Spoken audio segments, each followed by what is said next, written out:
അസ്സലാമു അലൈക്കും വറഹ്മത്തുള്ളാഹി വബറകാതുഹു. അൽഹംദുലില്ലാഹി റബ്ബിൽ ആലമീൻ വസ്സലാത്തു വസ്സലാമു അലാ റസൂലിഹിൽ അമീൻ വഅലാ ആലിഹി വസഹ്ബിഹി അജ്മഈൻ വമൻ തബിഅഹും ബിഇഹ്സാനിൻ ഇലാ യൗമിദ്ദീൻ. അമ്മാ ബഅദ്. ദർസുൽ ഖുർആനിൻ്റെ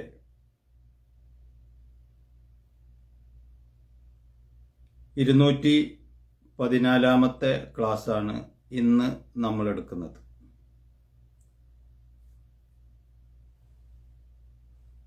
കഴിഞ്ഞ ആഴ്ചയിൽ വിശുദ്ധ ഖുർആനിലെ 66-ാമത്തെ അധ്യായം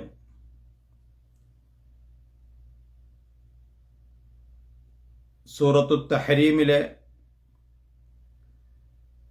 അവസാനത്തെ 2 ആയത്തുകളാണ് കഴിഞ്ഞ ആഴ്ചയിൽ നമ്മൾ വിശദീകരിച്ചത്. 65-ാമത്തെ അധ്യായം സൂറത്തു ത്വലാഖിലെ ആദ്യ വചനമാണ് ഇന്ന് നമ്മൾ വിശദീകരിക്കാൻ ഉദ്ദേശിക്കുന്നത്. പുതിയ ഒരധ്യായം ആരംഭിക്കുകയാണ് എന്നർത്ഥം. ഇസ്ലാമിലെ വൈവാഹിക ജീവിതത്തിൻ്റെ ഭാഗമായി മനസ്സിലാക്കേണ്ട ചില കാര്യങ്ങളാണ് ഈ അധ്യായത്തിൻ്റെ പ്രഥമ വചനങ്ങളിൽ വിശദീകരിക്കപ്പെടുന്നത്. സൂറ അത്വലാഖ്. അത്വലാഖ് എന്ന അറബി പദം അതുകൊണ്ട് അർത്ഥമാക്കുന്നത് വിവാഹമോചനം, അതല്ലെങ്കിൽ സ്വതന്ത്രമാക്കൽ എന്നിങ്ങനെയൊക്കെയാണ് ആ അറബി പദത്തിൻ്റെ അർത്ഥം. അപ്പോൾ വിവാഹമോചനവുമായി ബന്ധപ്പെട്ട ചില കാര്യങ്ങൾ അള്ളാഹുവിൻ്റെ വിധിവിലക്കുകൾ എന്നുള്ള നിലക്ക് ഈ അധ്യായത്തിൽ പരാമർശിക്കുന്നത് കൊണ്ട് ഈ അധ്യായത്തിന് അത്വലാഖ് അല്ലെങ്കിൽ സൂറത്തു ത്വലാഖ് എന്നാണ് പേര് വന്നിട്ടുള്ളത്. അതിൽ 1-ാമത്തെ വചനം വായിച്ചു വിശദീകരിക്കുകയാണ് ആദ്യമായി ചെയ്യുന്നത്. أعوذ بالله من الشيطان الرجيم. بسم الله الرحمن الرحيم. يا أيها النبي إذا طلقتم النساء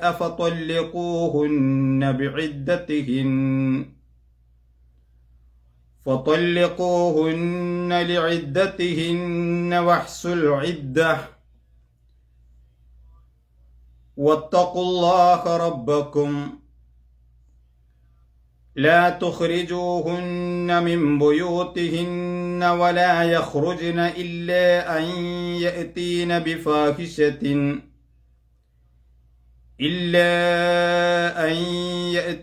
بفاحشة مبينة وتلك حدود الله ومن يتعد حدود الله فقد ظلم نفسه لا تدري لعل الله يحدث بعد ذلك أمرا.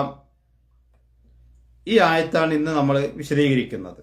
ഇതിനെ 3-4 ഭാഗങ്ങളായിട്ടാണ് നമ്മൾ അർത്ഥം പറഞ്ഞ് വിശദീകരിക്കുന്നത്. നമുക്കറിയാം, ഈ അധ്യായം സൂറത്തു ത്വലാഖ് എന്ന പേരിൽ അറിയപ്പെടുമ്പോൾ ഇസ്ലാമിലെ വൈവാഹിക ജീവിതവുമായി ബന്ധപ്പെട്ട ഏറ്റവും പ്രധാനപ്പെട്ട ഒരു കാര്യമാണ്. കാരണം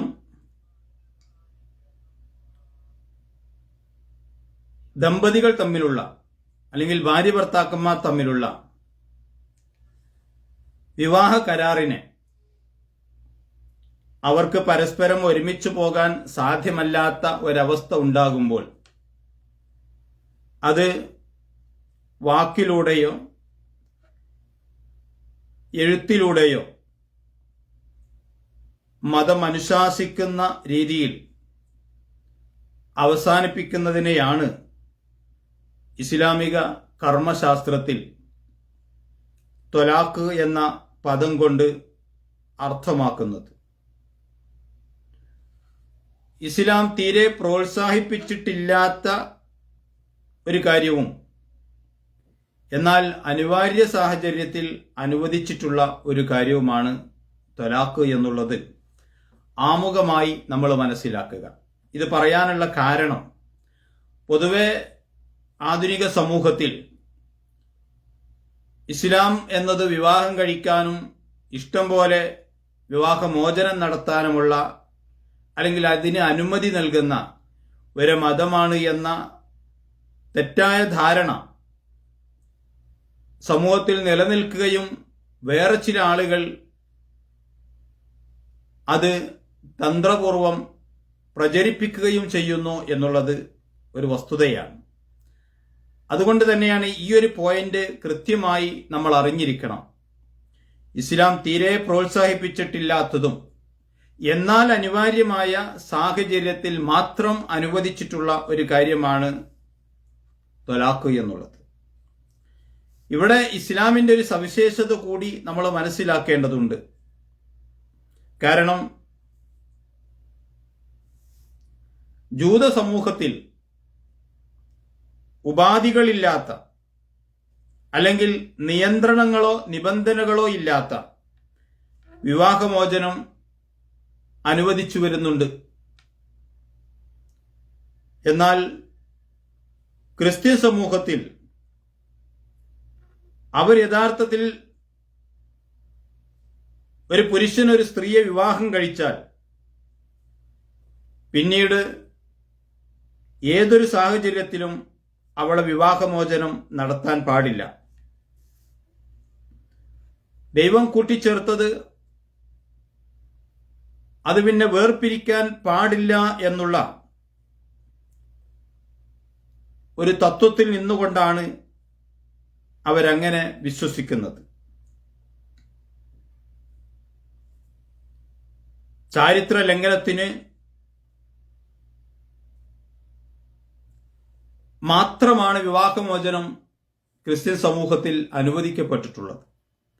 അപ്പൊ ജൂത സമൂഹത്തിൽ യഥേഷ്ടം വിവാഹമോചനം അനുവദിക്കുന്നു എന്നതോടൊപ്പം ക്രൈസ്തവ സമൂഹത്തിൽ അത് തീരെ അനുവദിക്കപ്പെടുന്നില്ല എന്നുള്ളതും, എന്നാൽ ഇസ്ലാം എന്നത് അവയ്ക്കിടയിൽ പ്രോത്സാഹിപ്പിക്കാത്ത ഒരു കാര്യം, എന്നാൽ അനിവാര്യ സാഹചര്യത്തിൽ അനുവദിച്ചിട്ടുള്ള ഒരു കാര്യം.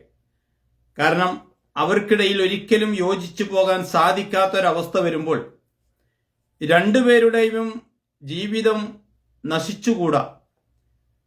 അതുകൊണ്ട് തന്നെ ഒരിക്കലും യോജിച്ചു പോകാത്ത ഒരു സാഹചര്യത്തിൽ മാത്രം അനുവദിച്ചിട്ടുള്ള ഒരു കാര്യം. നിങ്ങൾ ആലോചിച്ച് നോക്കൂ, ഇത് ജൂത മതത്തിന്റെയും ക്രിസ്തു മതത്തിന്റെയും തത്വങ്ങൾക്കിടയിൽ ഒരു മധ്യമ നിലപാടാണ് യഥാർത്ഥത്തിൽ ഇസ്ലാം സ്വീകരിച്ചിട്ടുള്ളത്. നമുക്കറിയാം, പല ക്രിസ്തീയ യുവാക്കളും വിവാഹമോചനം ചെയ്യപ്പെട്ട് പിന്നീട് വിവാഹം ചെയ്യാൻ കഴിയാതെ ഏകനായി ജീവിക്കുന്ന എത്രയോ ആളുകളെ നമുക്കറിയാൻ പറ്റും. അതേപോലെ തന്നെയാണ് ജൂത സമൂഹത്തിൽ വിവാഹമോചനം ചെയ്യപ്പെട്ട ധാരാളം ആളുകൾ ഉണ്ടാകുന്നു. എന്നാൽ അതിന്റെ രണ്ടിന്റെയും ഇടയിലാണ് ഇസ്ലാം ഈ ഒരു നിലപാട് ഈ ഒരു അധ്യായത്തിലൂടെ നമ്മൾക്ക് പറഞ്ഞു തരുന്നത്. പക്ഷേ മുസ്ലിം സമൂഹത്തിൽ ഇസ്ലാം ഈ വസ്തുതാപരമായി പറയുന്ന കാര്യങ്ങളെ കൃത്യമായി മനസ്സിലാക്കുകയോ ഗൗരവത്തോടെ കാണുകയോ ചെയ്യാതെ ഇസ്ലാം അനുശാസിക്കാത്ത ചില പ്രവർത്തനങ്ങൾ നടത്തുന്നത് കൊണ്ട് ഇസ്ലാം തെറ്റിദ്ധരിക്കപ്പെടുന്നു എന്ന ഒരു കാര്യവും ഇവിടെ വിസ്മരിച്ചുകൂടാ. അതുകൊണ്ട് തന്നെ ഇന്ന് നമ്മൾ വായിച്ചിട്ടുള്ള ഒന്നാമത്തെ ആയത്തിൽ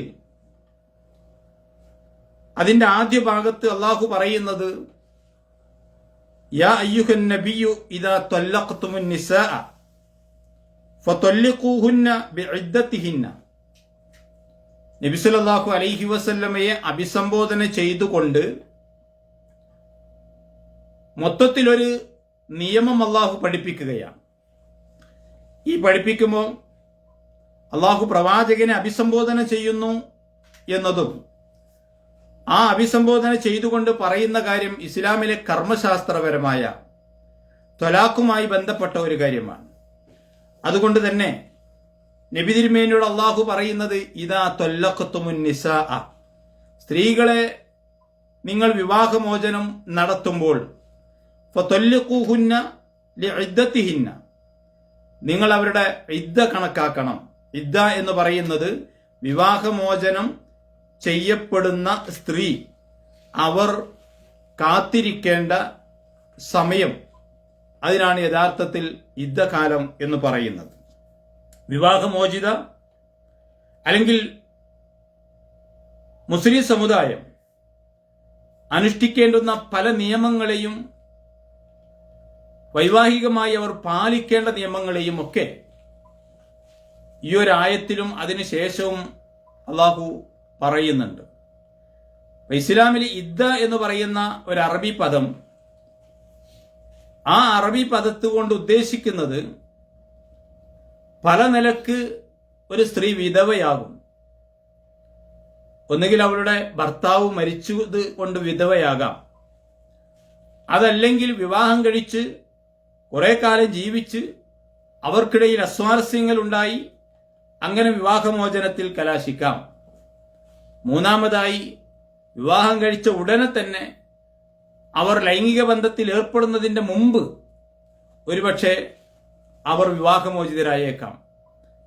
ഇങ്ങനെ വിവാഹമോചനവുമായി ബന്ധപ്പെട്ട് വ്യത്യസ്തമായ ചില സന്ദർഭങ്ങൾ, അതിന് സാഹചര്യങ്ങളുണ്ട്. അതുകൊണ്ട് തന്നെ ഇവരെല്ലാവരും ഒരു പ്രത്യേക പീരീഡ്, ഒരു കാലയളവ് വിവാഹം ചെയ്യപ്പെടാതെ കാത്തിരിക്കണം. അതിനാണ് യഥാർത്ഥത്തിൽ ഇദ്ദകാലം എന്ന് പറയുക. ഇത് ഞാൻ നേരത്തെ വിശദീകരിച്ച എല്ലാവരുടെയും ഇദ്ദകാലം ഒരുപോലെയല്ല. ഇദ്ദ ഇരിക്കേണ്ടവരുണ്ട്, അതിന് വ്യത്യസ്ത കാലയളവുകളുണ്ട്. അതുപോലെ തന്നെ ചില സന്ദർഭങ്ങളിൽ ഇദ്ദ ഇരിക്കേണ്ടതില്ലാത്ത അവസ്ഥകളുമുണ്ട്. അതുകൊണ്ട് തന്നെ ഈ ആയത്തിൽ അള്ളാഹു പറയുന്നത് നബി സല്ലല്ലാഹു അലൈഹി വസല്ലമയെ അഭിസംബോധന ചെയ്തുകൊണ്ട് അള്ളാഹു നമ്മൾക്ക് പറഞ്ഞു തരുന്ന വിവാഹമോചനവുമായി അല്ലെങ്കിൽ ത്വലാഖുമായി ബന്ധപ്പെട്ട കാര്യങ്ങൾ മുസ്ലിം സമൂഹത്തിൽ കൃത്യമായ ഒരു ബോധത്തോടെ അല്ലെങ്കിൽ അതിന്റെ ഗൗരവത്തോടെ പലപ്പോഴും പരിഗണിക്കുന്നില്ല എന്നുള്ളത് ഒരു വസ്തുതയാണ്. സ്ത്രീയുടെ അതേപോലെ തന്നെ വിവാഹമോചനം നടത്താൻ, അത് ആർത്തവകാലത്ത് വിവാഹമോചനം നടത്താൻ പാടില്ല. അങ്ങനെ ഒരു കൃത്യമായ നിയമം ഇസ്ലാമിലുണ്ട്. സ്ത്രീയുടെ ആർത്തവം കഴിഞ്ഞ് ശുദ്ധിയാവുകയും ആ ശുദ്ധികാലത്ത് ഭർത്താവിന്റെ സ്പർശനം ഉണ്ടാകാതിരിക്കുകയും ചെയ്യുന്ന അവസരത്തിലാണ് യഥാർത്ഥത്തിൽ വിവാഹമോചനം നടത്താൻ പാടുള്ളൂ എന്നാണ് ഇസ്ലാം പറയുന്നത്. അതുകൊണ്ട് തന്നെ ഇവിടെ ഈ ആയത്തിൽ അള്ളാഹു കൃത്യമായി പറയുന്ന ഒരു കാര്യം ത്വല്ലിഖൂഹുന്ന ലിഇദ്ദത്തിഹിന്ന, ഇദ്ദ സമയത്തായിരിക്കണം ത്വലാഖ് എന്ന് പറഞ്ഞതിന്റെ താല്പര്യം അത് ശുദ്ധികാലത്തായിരിക്കണം എന്നതാണ്. എന്നിട്ട് അള്ളാഹു പറയുന്നത് വഅഹ്സു അൽ ഇദ്ദ, ഇദ്ദ നിങ്ങൾ കൃത്യമായി കണക്കാക്കുകയും വേണം. കാരണം എന്താ? ഇത് പലപ്പോഴും ആളുകൾ ശ്രദ്ധിക്കാറില്ല. കാരണം എന്തുകൊണ്ടാണ് അത് കണക്കാക്കാൻ പറഞ്ഞത്? പലപ്പോഴും നമുക്കറിയാം, പല സ്ത്രീകളും പറയുന്നത് കേട്ടിട്ടുണ്ട്. അതായത് ഒന്നുകിൽ അവളെ ഭർത്താവ് മരിച്ച് ഞാൻ 40 ദിവസം ഇദ്ദ ഇരുന്നു എന്ന്. യഥാർത്ഥത്തിൽ ഭർത്താവ് മരിച്ച 40 ദിവസം അല്ല ഇദ്ദ ഇരിക്കേണ്ടത്. 40 ദിവസത്തെ ഒരു ഇദ്ദ തന്നെ ഇല്ല. അപ്പൊ ഇത് പാരമ്പര്യമായി പുരോഹിതന്മാരുടെ ഇടയിലൂടെ അവർ സമൂഹത്തിൽ പ്രചരിപ്പിച്ചിട്ടുള്ള തെറ്റായ ഒരു ധാരണയാണ്. ഓരോ സ്ത്രീയും എത്ര ഇദ്ദ ഇരിക്കണം എന്ന് കൃത്യമായി വിശുദ്ധ ഖുർആൻ തന്നെ പറഞ്ഞിട്ടുണ്ട്. അതുകൊണ്ട് തന്നെ അതൊരു ഗൗരവമുള്ള വിഷയമായതുകൊണ്ടാണല്ലോ പടച്ചവൻ തന്നെ അവന്റെ ഖുർആനിൽ ആ കാര്യം വിശദീകരിച്ചത്. മാത്രമല്ല അത് എങ്ങനെയെങ്കിലും ഒരു കണക്കല്ല, വഹ്സുവൽ ഇദ്ദ, നിങ്ങളത് എണ്ണിക്കണക്കാക്കണം എന്ന് കൃത്യമായി പറയുന്നുണ്ട്. അപ്പോൾ ഒരു ഭർത്താവ് മരിച്ച ഭാര്യ വിധവയാകുന്ന അവൾ എത്ര കാലം വിവാഹം കഴിക്കാതെ കാത്തിരിക്കണമെന്ന് കൃത്യമായി പറഞ്ഞിട്ടുണ്ട്. വിശുദ്ധ ഖുർആൻ സൂറത്ത് ബഖറയിൽ 23-ാമത്തെ 234-ാമത്തെ ആയത്തിൽ ആ കാര്യം പറയുന്നുണ്ട്. അപ്പോൾ ഭർത്താവ് മരിച്ച ഒരു സ്ത്രീ 4 മാസവും 10 ദിവസവും കൃത്യമായി ഇദ്ദ ഇരിക്കണം. അപ്പൊ ഇദ്ദ ഇരിക്കുക എന്ന് പറയുമ്പോൾ അതുകൊണ്ട് ഉദ്ദേശിക്കുന്നത് ഒരു മനുഷ്യനെയും കാണാതെ, വെളിച്ചം കാണാതെ, സംസാരിക്കാതെ ഇരുട്ട് റൂമിൽ ഇരിക്കണം എന്ന തെറ്റായ ഒരു ധാരണ ഇപ്പോഴും പല ആളുകൾക്കിടയിലും നിലനിൽക്കുന്നുണ്ട്. ഇദ്ദ ഇരിക്കുക എന്നതുകൊണ്ട് ഉദ്ദേശിക്കുന്നത് അവർ മറ്റൊരു വിവാഹം കഴിക്കാൻ കാത്തിരിക്കുക, അതുവരെ കാത്തിരിക്കുക എന്നുള്ളതാണ്.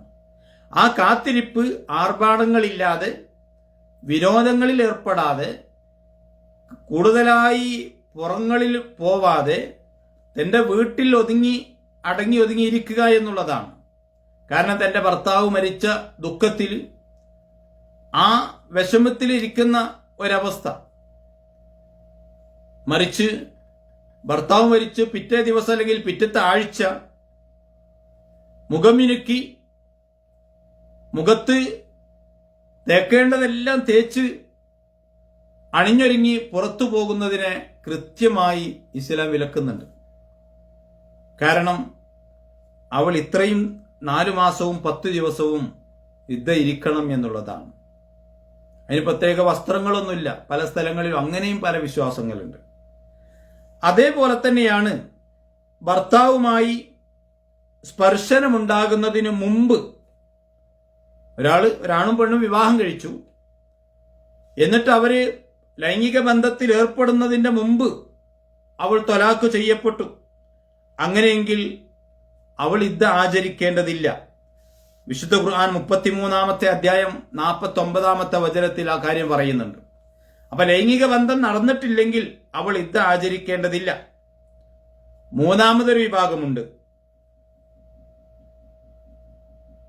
വിവാഹമോചനം ചെയ്യപ്പെടുമ്പോഴോ അതല്ലെങ്കിൽ ഭർത്താവ് മരിക്കുമ്പോഴോ ഗർഭിണിയായ ഒരു സ്ത്രീ, ആ സ്ത്രീയുടെ ഇദ്ദകാലം അവൾ പ്രസവിക്കുക എന്നതാണ്. അതുപോലെ തന്നെ ഗർഭിണികളല്ലാത്ത വിവാഹ മുക്തകളുടെ അല്ലെങ്കിൽ മോചിതയുടെ ഇദ്ദകാലം 3 ആർത്തവശുദ്ധി കഴിയുന്ന കാലമാണ്. വിശുദ്ധ ഖുർആൻ സൂറത്തുൽ ബഖറ 222-ാമത്തെ ആയത്തിൽ ആ കാര്യം പറയുന്നുണ്ട്. അപ്പൊ ഇവിടെ ഞാൻ സൂചിപ്പിച്ചതിന്റെ പ്രധാനപ്പെട്ട കാര്യം, ഓരോന്നിനും ഓരോ ഇദ്ദ കാലയളവാണ്. ഈ പറഞ്ഞതിലൊന്നും 40 ദിവസം ഇദ്ദ ഇരിക്കുക എന്ന് വന്നിട്ടില്ല എവിടെയും. ഇത് നമ്മുടെ സമൂഹത്തിൽ പുരോഹിതന്മാരുണ്ടാക്കിയതാണ്. ഭർത്താവ് മരിച്ചാൽ ഭാര്യ 40 ദിവസം ഇദ്ദ ഇരിക്കുക. 40 ദിവസം പോരാ, ഖുർആൻ അത് കൃത്യമായി പറഞ്ഞിട്ടുള്ള കാര്യമാണ്. അപ്പം ഇദ്ദയുടെ തുടക്കവും അതേപോലെ തന്നെ അവസാനവും ശരിക്ക് എണ്ണിക്കണക്കാക്കണം എന്ന് ഖുർആൻ വഅഹ്സുൽ ഇദ്ദ, നിങ്ങൾ ഇദ്ദ എണ്ണിക്കണക്കാക്കണം എന്ന് കൃത്യമായി പറഞ്ഞിട്ടുണ്ട്. അപ്പൊ ഇദ്ദ എപ്പോൾ തുടങ്ങുന്നു എന്നും എപ്പോൾ അവസാനിക്കുന്നു എന്നുള്ളതും വളരെ കൃത്യമായി കണക്കാക്കേണ്ടതുണ്ട്. അതൊരു ഏകദേശ കണക്ക് പോരാ എന്നർത്ഥം. കാരണം എന്താ, അങ്ങനെ കണക്കാക്കാതിരുന്നാൽ അതുമൂലം പല കുഴപ്പങ്ങളും വഴക്കുകളും അവർക്കിടയിൽ ഉണ്ടാകുവാൻ സാധ്യതയുള്ളത് കൊണ്ടാണ് നിങ്ങളത് എണ്ണിക്കണക്കാക്കണം എന്ന് ഇസ്ലാം കൃത്യമായി പറഞ്ഞിട്ടുള്ളത്. അതിനുശേഷം അള്ളാഹു പറഞ്ഞിട്ടുള്ള ഒരു കാര്യം, വത്തഖുല്ലാഹ റബ്ബക്കും, നിങ്ങൾ നിങ്ങളുടെ രക്ഷിതാവിനെ സൂക്ഷിക്കണം.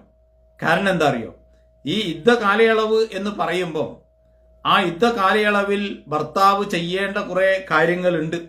വിവാഹമോചനം ചെയ്ത് അവൾ കാത്തിരിക്കുന്ന കാലയളവിൽ ആ ഭർത്താവ് അതുവരെ അവൾക്ക് എന്തൊക്കെ ചെയ്തു കൊടുത്തിരുന്നോ അതൊക്കെയും ചെയ്തു കൊടുക്കണം.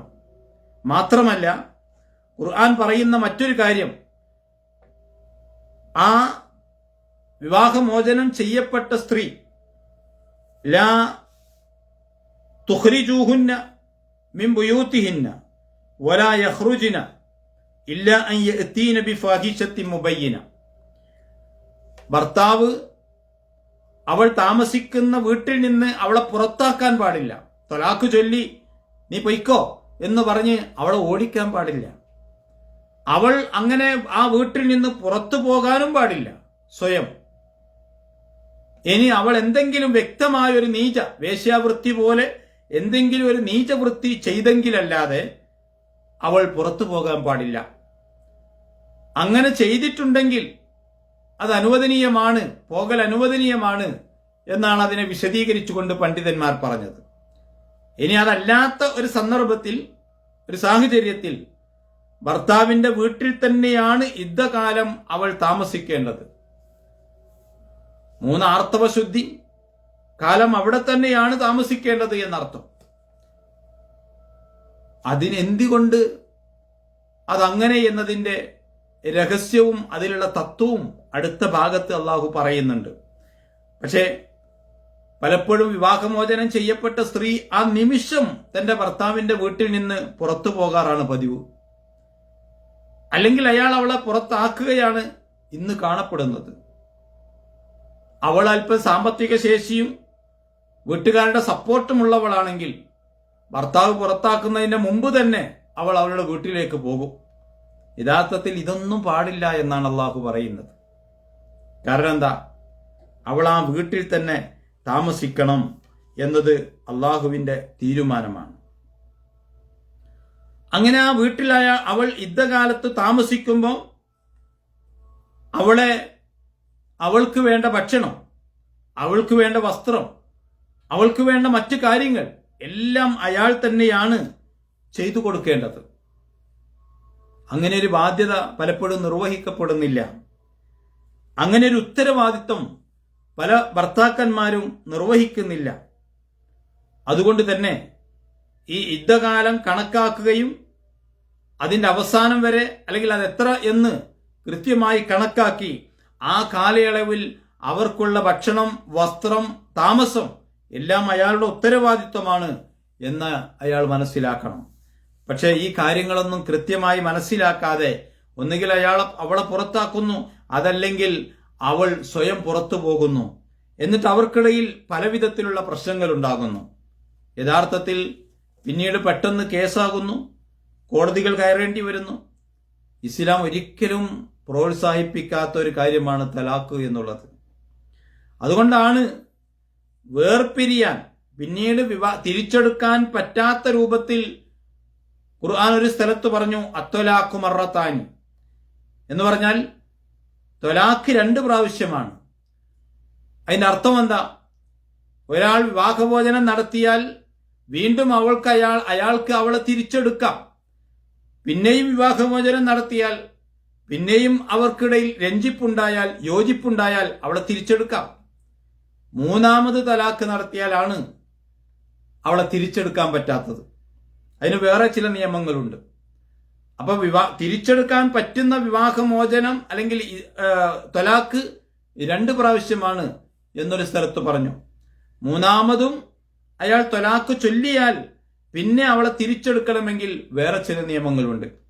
പറഞ്ഞു വന്നത്, ഈ തലാഖിന്റെ അല്ലെങ്കിൽ യുദ്ധ കാലയളവിൽ ആ ഭർത്താവിന്റെ വീട്ടിൽ തന്നെ അവൾ താമസിക്കേണ്ടതുണ്ട്.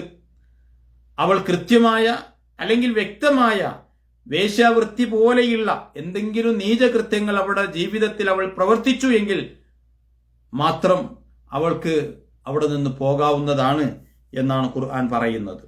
അപ്പൊ ഇവിടെ ദാമ്പത്യം പുനഃസ്ഥാപിക്കാൻ അവൾ അവിടെ തന്നെ താമസിക്കണമെന്ന് ഇസ്ലാം നിബന്ധന വെച്ചത് എന്തിനറിയോ? അവർക്കിടയിൽ ഉണ്ടായിട്ടുള്ള ആ വിദ്വേഷവും അവർക്കിടയിലുണ്ടായിട്ടുള്ള ആ ഭിന്നിപ്പുമെല്ലാം അവൾ അവിടെ തന്നെ 2-3 മാസ കാലമൊക്കെ അവിടെ താമസിക്കുമ്പോൾ രണ്ടുപേർക്കും ഒരുപക്ഷെ പശ്ചാത്താപ മനസ്ഥിതി ഉണ്ടാകും. രണ്ടുപേർക്കും ഒരുപക്ഷെ ഖേദമുണ്ടായേക്കാം സംഭവിച്ചു പോയതിൽ. അങ്ങനെ അവർക്കിടയിൽ ഒരുപക്ഷെ വിവാഹ ജീവിതത്തിലേക്ക് വീണ്ടും തിരിച്ചു വരാനുള്ള സാഹചര്യങ്ങൾ അതുവഴി ഉണ്ടായേക്കാം. അപ്പൊ അതുകൊണ്ട് തന്നെ വിവാഹമോചനം ചെയ്ത ഭർത്താവിന്റെ വീട്ടിൽ തന്നെയാണ് യുദ്ധകാലത്ത് വിവാഹമുക്ത താമസിക്കേണ്ടത്. മാത്രമല്ല ദാമ്പത്യം പുനഃസ്ഥാപിക്കാൻ അത് ഇടവരുത്തും എന്നുള്ളത് കൊണ്ടും ബന്ധവിച്ഛേദനത്തിന്റെ വേദന ലഘൂകരിക്കാൻ അത് നിമിത്തമാകും എന്നുള്ളത് കൊണ്ട് അള്ളാഹു മനുഷ്യരുടെ മനസ്സുകൾ അറിയുന്ന പടച്ചവൻ അങ്ങനെ ഒരു നിയമം ഉണ്ടാക്കിയിട്ടുള്ളത്.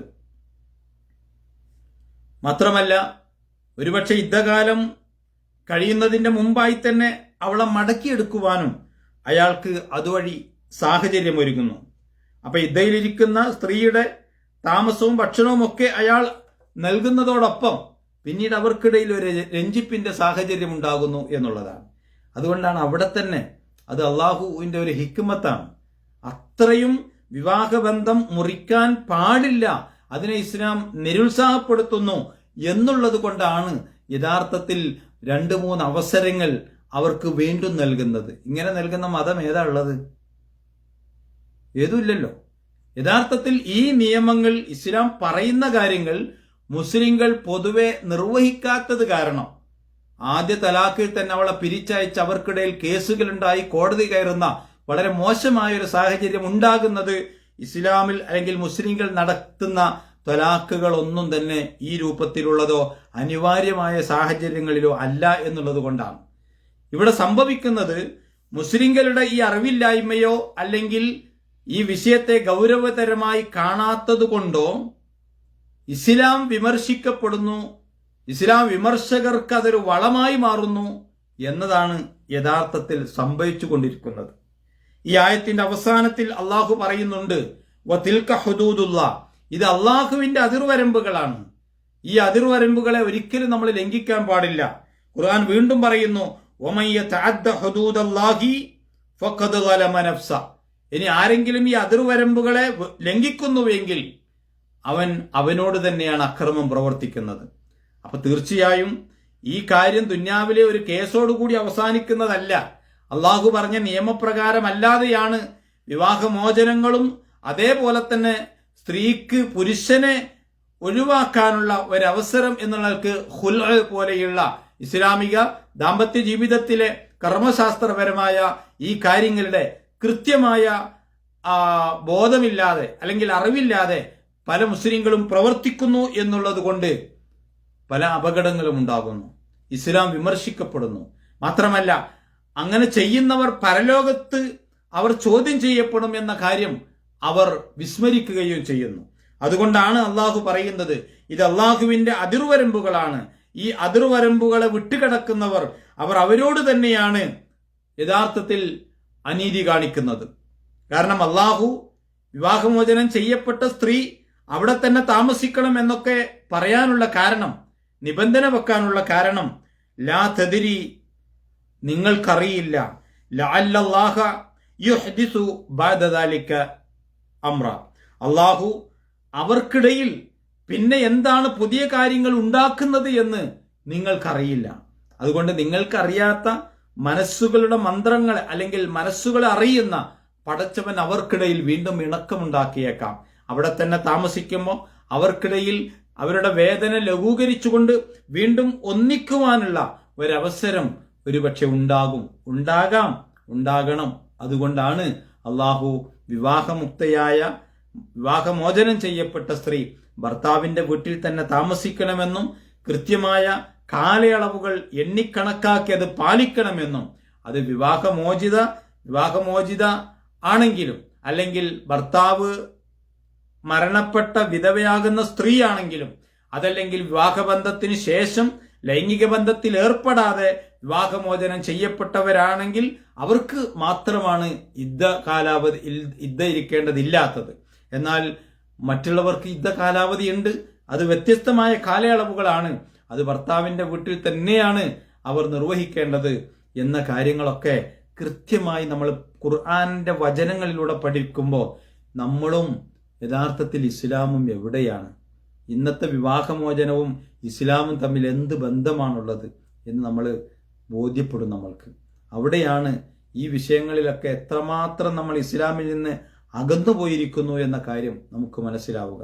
അതുകൊണ്ട് തന്നെ ഈ ആയത്തുകൾ അല്ലെങ്കിൽ ഇങ്ങനെയുള്ള ഖുർആനിക വചനങ്ങൾ നമ്മൾ പഠിക്കുമ്പോൾ ഇങ്ങനെയൊക്കെയാണ് ഇസ്ലാം, അത് മാനവികമാണ്, അത് മനുഷ്യന്റെ ജീവിതത്തിനും അവന്റെ നന്മക്കും ഊന്നൽ നൽകുന്നു, ഒരിക്കലും അവർക്കിടയിൽ ഭിന്നിപ്പുണ്ടാകാൻ പ്രോത്സാഹിപ്പിക്കുന്നില്ല എന്ന് മാത്രമല്ല, അവർ ഒന്നിച്ചു പോകണം എന്ന് തന്നെയാണ് ഇസ്ലാം എപ്പോഴും ആഗ്രഹിക്കുന്നത് എന്ന കാര്യം കൂടെ പുരുഷന്മാരും സ്ത്രീകളും മനസ്സിലാക്കി പരമാവധി അവർക്കിടയിൽ ഈ പറഞ്ഞ രീതിയിൽ അവർക്കിടയിൽ കാര്യങ്ങൾ നടന്നുപോയാൽ ഇന്ന് മുസ്ലിങ്ങൾക്കിടയിൽ നടക്കുന്ന 90% വിവാഹമോചനങ്ങളും ഇല്ലാതാക്കാൻ കഴിയും ഈ രീതിയിലാണെങ്കിൽ.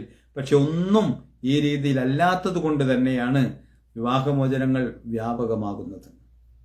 ഖുർആൻ പഠിക്കുക, അള്ളാഹുവിന്റെ കൽപ്പനകൾ പിൻപറ്റുക, പരലോകത്ത് ഇവയെക്കുറിച്ച് ചോദ്യം ചെയ്യപ്പെടും എന്ന ബോധ്യവും നമ്മൾക്കുണ്ടാവുക. അള്ളാഹു അനുഗ്രഹിക്കുമാറാവട്ടെ. അസ്സലാമു അലൈക്കും വറഹ്മത്തുള്ളാഹി വബറകാതുഹു.